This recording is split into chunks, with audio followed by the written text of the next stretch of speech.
Assalamualaikum warahmatullahi wabarakatuh. Perkenalkan, nama saya Nur Ain Eslagendi. Saya adalah mahasiswa PPG Prajabatan gelombang kedua.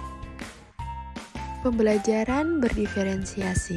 Pembelajaran berdiferensiasi adalah pembelajaran yang mengakomodir kebutuhan belajar peserta didik. Guru memfasilitasi peserta didik sesuai dengan kebutuhannya, karena setiap peserta didik mempunyai karakteristik yang berbeda-beda, sehingga tidak bisa diberi perlakuan yang sama. Terdapat 3 strategi pembelajaran berdiferensiasi. Yang pertama konten, yang kedua proses, dan ketiga produk. Yang pertama, diferensiasi konten. Pembelajaran dengan menyesuaikan materi pengetahuan, keterampilan, dan konsep yang perlu dipelajari peserta didik berdasarkan kurikulum. Yang kedua, diferensiasi proses.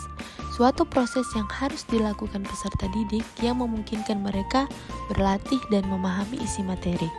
Yang ketiga, diferensiasi produk.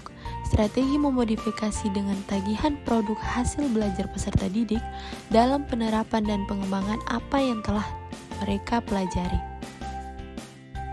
Terdapat 3 aspek pembelajaran berdiferensiasi. Yang pertama minat belajar, yang kedua gaya belajar, dan ketiga kemampuan peserta didik. Yang pertama, ada minat belajar.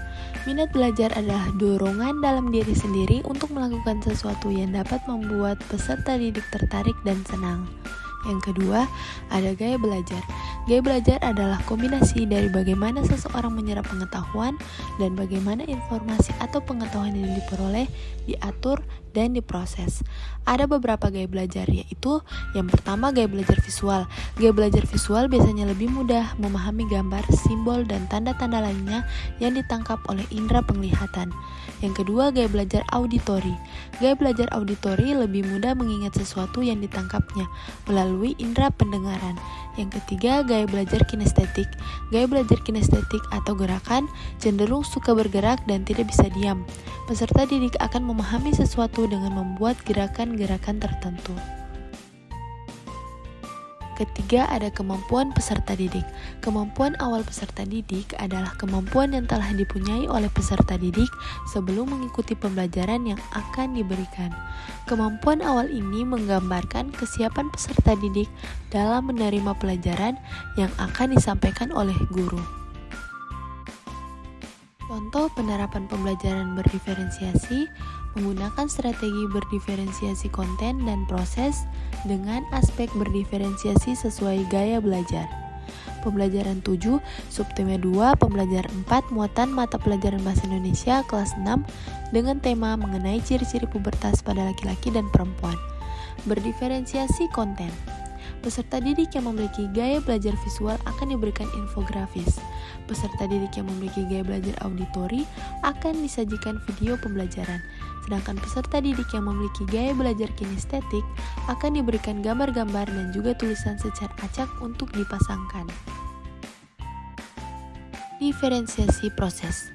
Peserta didik yang memiliki gaya belajar visual akan diberikan infografis yang berisi tentang penjelasan cara menyikapi masa pubertas dengan dilengkapi gambar.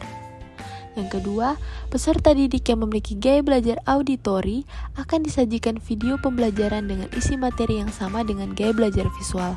Yang ketiga, peserta didik yang memiliki gaya belajar kinestetik akan diberikan gambar-gambar dan juga tulisan secara acak mengenai ciri-ciri masa pubertas perempuan dan laki-laki untuk dipasangkan sesuai dengan penjelasannya. Jadi, semua hal yang akan dilakukan guru secara bersamaan, sehingga perlunya perhatian dan fokus guru pada saat penyampaian materi dengan cara yang berbeda-beda, sesuai dengan kebutuhan peserta didik. Jadi, itulah penjelasan dari saya. Saya akhiri, sekian dan terima kasih.